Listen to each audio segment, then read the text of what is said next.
लोकसभा निवडणुकीमध्ये मनसे अध्यक्ष राज ठाकरे यांनी महायुतीला पाठिंबा देण्याची घोषणा केली होती। याच पार्श्वभूमीवरती आज छत्रपती संभाजीनगर शहरात मनसे नेते आणि पदाधिकाऱ्यांची बैठक पार पडली। या बैठकीमध्ये महायुतीच्याच उमेदवाराला पाठिंबा देण्यावरती शिक्कामोर्तब झाला असून महाराष्ट्रामधून 40 पेक्षा जास्त खासदार निवडून आणण्याचा निर्धार देखील केला गेलाय।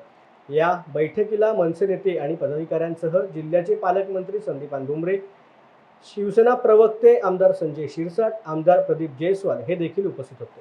मराठवाड्यातील सर्वच आमचे काही पदाधिकारी याच्या ठिकाणी एक बैठक ठेवली होती। त्या बैठकीमध्ये सन्माननीय राजसाहेबांच्या आदेशाप्रमाणे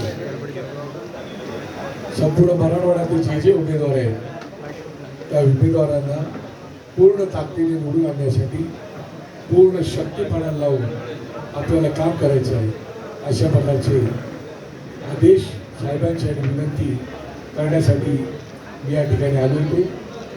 माझ्यासोबत दिलीप धोत्रे आणि माझे सगळे सहकारी या ठिकाणी आहेत।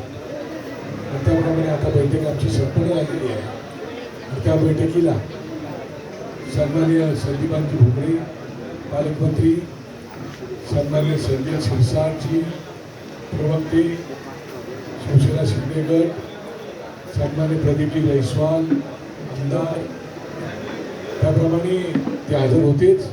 शिवाय सन्माननीय देशाचे मंत्री महोदय अर्थमंत्री कराड साहेब आणि सन्माननीय गृहनिर्माण मंत्री सावे साहेब यांनाही मी फोन केला होता, पण आज सन्माननीय देशाचे पंतप्रधान मोदी साहेबांची सभा असल्यामुळे ते तिकडे अडकलेले होते म्हणून ते येऊ शकले नाही। या मेळाव्याला त्यांनी शुभेच्छा दिल्या।